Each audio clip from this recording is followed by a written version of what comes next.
అదే RTV app వార్తల్ని క్షణాల్లో చదివే అవకాశం ఉంటుంది. ఒక న్యూస్ పేపర్, ఒక టెలివిజన్ ఛానల్ మీ చేతుల్లో ఎప్పుడూ ఉంటాయి.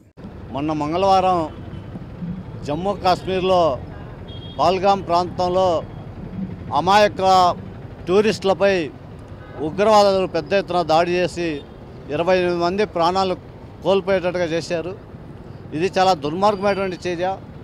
మానవీయ కోణంలో చూస్తే ఎలాంటి శిక్షలైనా అమలు చేయడానికి ప్రభుత్వం చర్యలు తీసుకోవాల్సినటువంటి అవసరం ఉంది.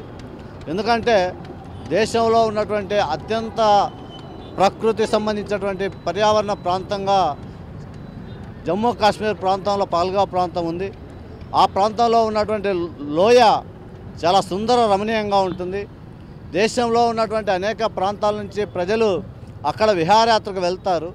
ఆ వెళ్ళిన సందర్భంలో మంగళవారం మధ్యాహ్నం 3 గంటలకు మేము సైనికులు అని చెప్పి యూనిఫామ్ వేసుకుని అక్కడ ఉన్నటువంటి అమాయకులని కాల్చి చంపినటువంటి ఘటన చాలా బాధాకరమైనటువంటి ఘటన.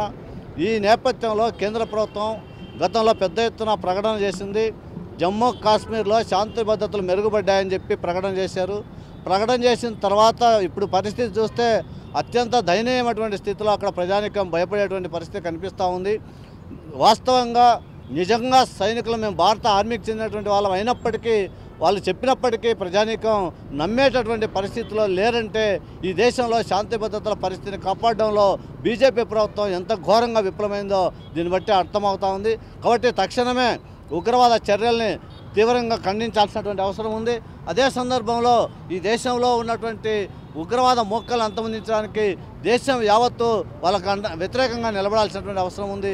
ఎవరైతే క్షతగాత్రులు ఉన్నారో, ఎవరైతే చనిపోయి ఉన్నటువంటి వాళ్ళు ఉన్నారో ఆ చనిపోయినటువంటి వాళ్ళ కుటుంబాలని కేంద్ర ప్రభుత్వం ఆదుకోవాల్సినటువంటి అవసరం ఉంది. అలాగే గాయాల పాలైనటువంటి ప్రజానికానికి దేశం మొత్తం సంఘీభావంగా నిలబడి వారి కుటుంబాలు కోలుకునేలా త్వరగా వాళ్ళ కుటుంబంలో ఆర్థిక ఇబ్బందులు లేకుండా అవసరమైనటువంటి చర్యలు కేంద్ర ప్రభుత్వం తీసుకోవాల్సిన అవసరం ఉందని చెప్పి మేము భావిస్తూ ఉన్నాం. కానీ దుర్మార్గమైన విషయం ఏంటంటే దేశంలో కొన్ని మతపూరితమైనటువంటి ప్రచారాలు వాళ్ళ మీద చేస్తూ ఉన్నారు. ఇక్కడ అట్లాంటి ప్రచారాలు స్వస్తి పలికి ఎవరైతే మానవీయ దృక్పథంతో చనిపోయినటువంటి మనిషి యొక్క స్వభావాన్ని అర్థం చేసుకునేటువంటి ప్రయత్నాలు చూడాలి తప్ప నీది ఏ మతం ఏ కులం అనేటువంటి పద్ధతిలో ప్రచారం చేయడం సమంజసం కాదని చెప్పి మేము భావిస్తూ ఉన్నాం. ఆ కుటుంబాలకి చనిపోయినటువంటి కుటుంబాలకి సిపిఎం పార్టీ ప్రగాఢ సానుభూతిని తెలియజేస్తూ ఉన్నది. వారి కుటుంబాలు త్వరగా కోలుకోవాలని, వారికి గాయపడినటువంటి వాళ్ళకి త్వరగా కోలుకునేటట్టుగా ప్రభుత్వం ఆర్థిక సాయం చేయాలని, దేశ ప్రజానికి వాళ్ళకి అండగా నిలబడాలని చెప్పి సిపిఎం పార్టీగా మేము ప్రజానికి విజ్ఞప్తి చేస్తూ ఉన్నాం. మరిన్ని వీడియోస్ కోసం ఛానల్ ని సబ్స్క్రైబ్ చేయండి. లేటెస్ట్ అప్డేట్స్ కోసం వాట్సాప్ ఛానల్ ని ఫాలో చేయండి. అండ్ లింక్ డిస్క్రిప్షన్ లో ఉంది.